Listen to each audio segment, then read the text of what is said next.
From the VR Proud Weather Center, I'm Chief Meteorologist Jesse Gunkel with the very latest on Sally. Again, the latest 10 o'clock advisory. Not showing much in the way of change, a little bit stronger, getting a little bit closer to the coastline, but realistically, over the last few hours, we have not seen much. This system continues to crawl at a snail's pace. You see a Category 1 right now.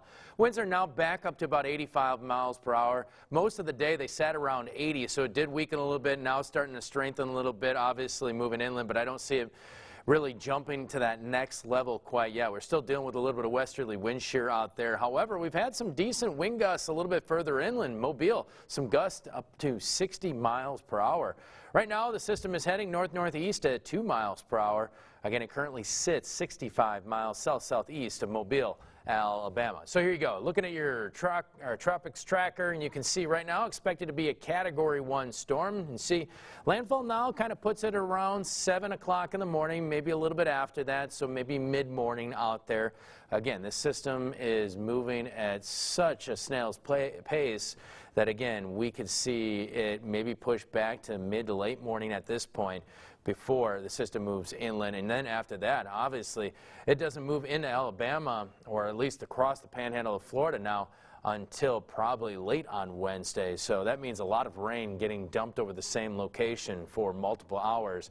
And the key here is the track has shifted even further east at this point. Not much, but it seems like it's going to be now on the eastern side of Mobile Bay. Now we're talking more Gulf Shores, Orange Beach, and the concern quickly rises for the Pensacola area. So if you've got some vacation properties, well, obviously you need to be mindful of that the water levels and the rain are going to really start to climb in the next couple hours. So here you go. Here are the current tropical models out there, and you see overall, again, not showing too much.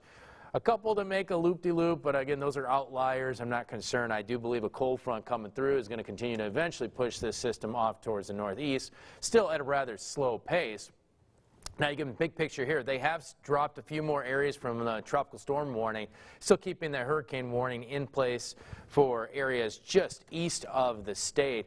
And as you see, looking at the rain right now, the satellite picture, you got a nice little watch box there for a tornado watch. Still the possibility that we could see some spin-up tornadoes over the next few hours out there. And you see those rain bands continue to batter the coastline, and they've been doing so all day.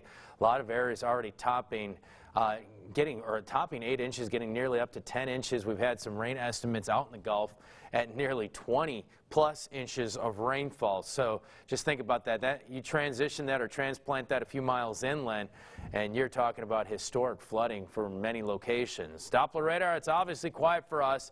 Now, we're not completely clear, but the chances, as I say here, it's not 90, we're not 99%, we're only about, I could say 99% clear. There still is that 1% chance that we could still maybe get a shower or two out there.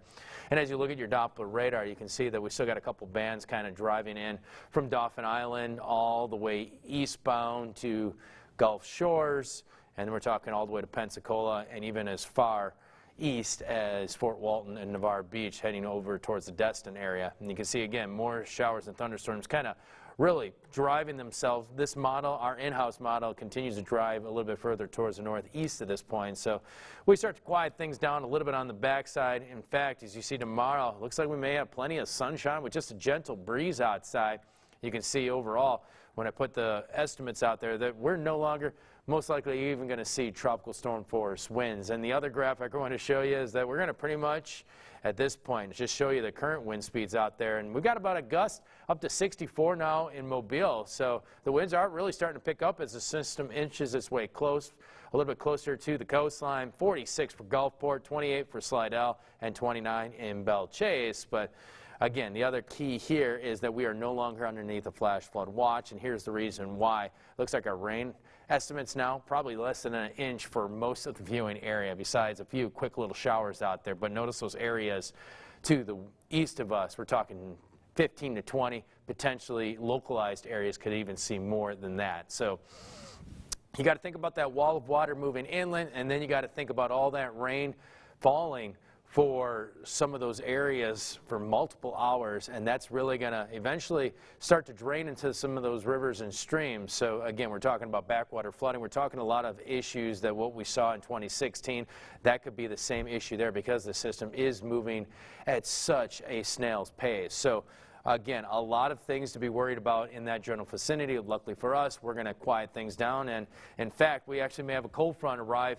Should be a sizable one, which means that we should see a nice dip in temperatures moving into our weekend, knock down our humidity levels, and get back to plenty of sunshine by your Saturday and Sunday. Just remember to always follow us on brproud.com. You can download our app. It's free.